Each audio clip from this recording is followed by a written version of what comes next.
ఎన్నికలు అయిపోయాయి. ఇక ఇప్పుడు అందరి చూపు సినిమాలపైనే. ఇన్ని రోజులు ఎలక్షన్స్ కారణంగా స్తబ్దుగా ఉన్న ఇండస్ట్రీకి పోలింగ్ పూర్తి కాగానే ఒక్కసారిగా రెక్కలొచ్చేసాయి. అందుకే కొత్త సినిమాల రిలీజ్లే కాదండోయ్, పెద్ద సినిమాల అప్డేట్స్ కూడా ఇచ్చేస్తున్నారు. మరవేంటో, ఎన్నికల ఫలితాలకు ముందే రాబోతున్న ఆ కొత్త సినిమాల అప్డేట్స్ ఏంటో చూసేద్దాం.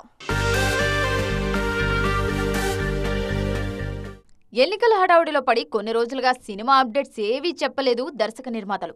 ఇప్పుడు పోలింగ్ పూర్తవడంతో ఒక్కొక్కటిగా గుడ్ న్యూస్లు చెప్తున్నారు. ముందుగా మే 15న రామ్ పుట్టినరోజు సందర్భంగా డబుల్ స్మార్ట్ టీజర్ రానుంది. 85 సెకన్లతో ఈ టీజర్ను సిద్ధం చేశారు పూరి జగన్నాథ్. ఈ టీజర్ పైనే డబుల్ స్మార్ట్ బిజినెస్ ఆధారపడి ఉంది. మే 20న జూనియర్ ఎన్టీఆర్ అభిమానులకి పండగే. ఆ రోజు తారక్ పుట్టినరోజు సందర్భంగా 3 అప్డేట్స్ రాబోతున్నాయని తెలుస్తోంది. ముందుగా దేవర ఫస్ట్ సింగిల్ రిలీజ్ అయ్యే అవకాశాలు కనిపిస్తున్నాయి. అలాగే వార్ 2 సినిమా ఫస్ట్ లుక్ తో పాటు ప్రశాంత్ నీల్ సినిమాపై ఓ క్లారిటీ రానుంది. ఇవన్నీ మే 20నే జరగబోతున్నాయి. మే 20నే మంచు విష్ణు కన్నప్ప సినిమా టీజర్ విడుదల కానుంది. కాన్స్ ఫిల్మ్ ఫెస్టివల్లో ఈ టీజర్ ను ప్రదర్శించబోతున్నారు.